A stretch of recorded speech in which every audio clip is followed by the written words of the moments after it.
چونکہ ہم پاکستان والے آزادی سے پہلے ہندوؤں کے ساتھ سکھوں کے ساتھ یہاں رہتے رہے ہیں، اس وجہ سے ہمارے ہاں کئی ایسی رسمیں ہیں، ہندوانہ رسمیں، جو کہ ابھی تک ہمارے اندر موجود ہیں اور بڑی گہرائی میں جڑ پکڑے ہوئے ہیں، جن سے چھٹکارا پانا ناممکن ہے، میرے لیے بھی آپ کے لیے بھی، لیکن اگر انسان کوشش کرے تو ممکن ہو بھی سکتا ہے جب انسان کے پاس اپنا اختیار ہو۔ میں بلا تمہید و تاخیر کچھ وہ رسمیں آپ کے سامنے وقت کی قلت کی بنا پہ عرض کرتا ہوں۔ مثلا جب بندہ فوت ہوتا ہے تو ایک رسم یہ بھی ہے کہ بیوی اگر رونا دھونا زیادہ کرے تو لوگ کہتے ہیں کہ اس کے شوہر کی قبر کی مٹی لا کر کے پانی میں گھول کے اس کو پلاؤ، اس کو صبر آ جائے گا۔ اس کا کوئی بھی اسلام کے ساتھ تعلق نہیں ہے۔ قبر کی مٹی کو پینا یہ کوئی شفا نہیں ہے، یہ کوئی صبر کا باعث نہیں ہے۔ صبر اللہ تعالیٰ کی ذات عطا کرتی ہے اور ہمت انسان نے کرنا ہوتی ہے۔ پھر یہاں پہ ایک یہ بھی رسم ہے کہ جب میت کو گھر سے اٹھایا جاتا ہے تو بیٹی بہن یا بیوی اس کے پیچھے تھوڑا سا سفر کرتے ہیں، اور اس کے بارے میں یہ کہا جاتا ہے جی ہم اس کو رخصت کرنے کے لیے جا رہے ہیں، روتے ہوئے پیچھے دوڑتی ہیں، گھر سے بائی تھوڑی دیر سفر کرتی ہیں، جبکہ اس کا اسلام سے کوئی تعلق نہیں، بین کرنے کی اجازت ہی نہیں ہے، باہر جانا تو دور کی بات، بین کرنے کی گھر میں اجازت نہیں ہے، اسلام کا اس کے ساتھ، اس رسم کا اسلام کے ساتھ کوئی تعلق نہیں ہے۔ پھر اسی طرح یہ تصور بھی پیش کیا جاتا ہے جی جو عورت 70-80 سال کی عمر میں ہو اور اس کا شوہر فوت ہو جائے، کہتے ہیں یہ تو بوڑھی ہوگی، اس کے اوپر عدت ہے ہی نہیں۔ جس کا شوہر فوت ہو جائے 4 مہینے 10 دن وہ سوگ کے گزارے گی،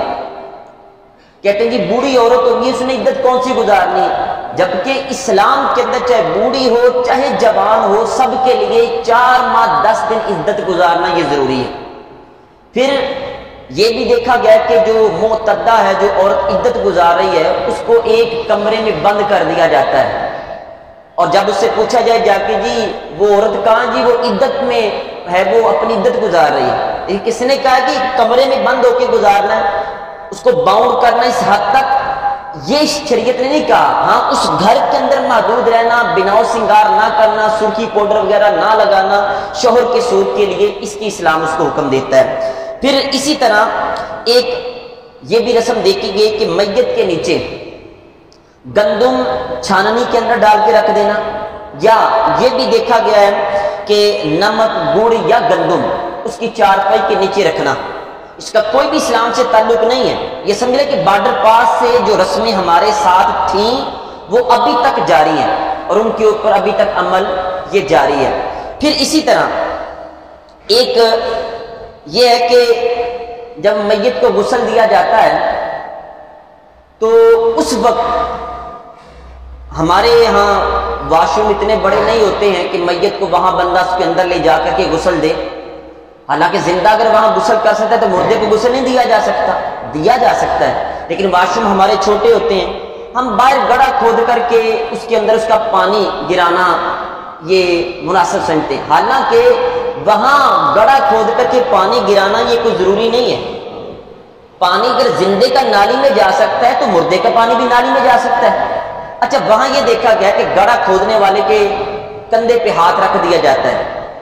کس لیے جی یہ اللہ خیر کرے گا، کیوں اجی بس یہ رسم ہے اللہ خیر کرے گا، حالانکہ اس کا کوئی بھی تعلق نہیں اسلام کے ساتھ۔ پھر اسی طرح کہ یہ ایک ہمارے ہاں رواج ہے جی جو مسجد سے چارپائی بندہ لے کے آئے اور پھر وہی بندہ قبرستان سے خالی چارپائی مسجد میں چھوڑنے، کوئی دوسرا بندہ نہیں چھوڑ سکتا، حالانکہ اس کا کوئی بھی اسلام سے تعلق نہیں، کوئی شریعت نے حکم نہیں دیا ہے کہ جو بندہ چارپائی لے کے آئے وہی چارپائی چھوڑنے کے لیے جائے، کوئی بھی لا سکتا ہے، کوئی بھی چھوڑنے جا سکتا ہے، جبکہ اس کے اوپر اس طرح عمل کیا جاتا ہے جیسے کہ یہ کوئی قرآن حدیث میں کوئی بات آئی ہے، حالانکہ اسلام کے ساتھ اس کا کوئی تعلق نہیں۔ پھر اسی طرح ایک رسم یہ بھی دیکھی گئی ہے کہ میت کو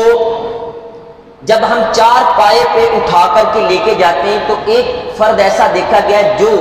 اگلے دونے پائے جو ہوتے ہیں ان کے درمیان چار پائی کو کندھوں پہ اٹھا لیتا ہے، یعنی اس طرح گردن کے اوپر رکھ لیتا ہے درمیان میں۔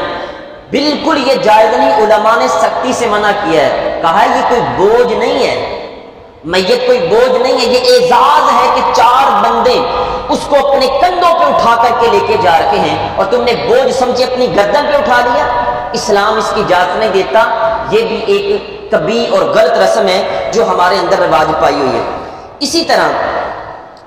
مصلی نیچے بچھانا قبر کے اندر یہ جائز نہیں ہے۔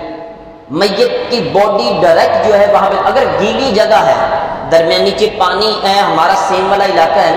تو اگر یہاں پہ پانی نکلا تھا پھر وہ جائز ہے، ادروائز وہ جائز نہیں۔ عہد نامہ یا پنج سورہ یا یہ رکھنا، شجرہ شریف یا عہد نامہ رکھنا، اس کو کچھ علماء کرام نے جائز قرار دیا ہے کہ وہ اس کے منہ کے سامنے یہاں پہ چھاتی پہ رکھ دیا جائے، لیکن افضل یہ ہے کہ قبر کے اندر چھوٹا سا سوراخ بنایا جائے، اس کے اندر وہ رکھ دیا جائے۔ ہاں یہ مستحب ہے، پسند کیا گیا ہے، انگلی کے ساتھ اس کے ماتھے کے اوپر بسم اللہ اور یہاں سینے کے اوپر لا الہ الا اللہ محمد رسول اللہ صلی اللہ علیہ وسلم یہ لکھنا، انگلی کے ساتھ روشنائی وغیرہ پینسل کے ساتھ لکھنا یہ نہیں، یہ جائز قرار دیا ہے۔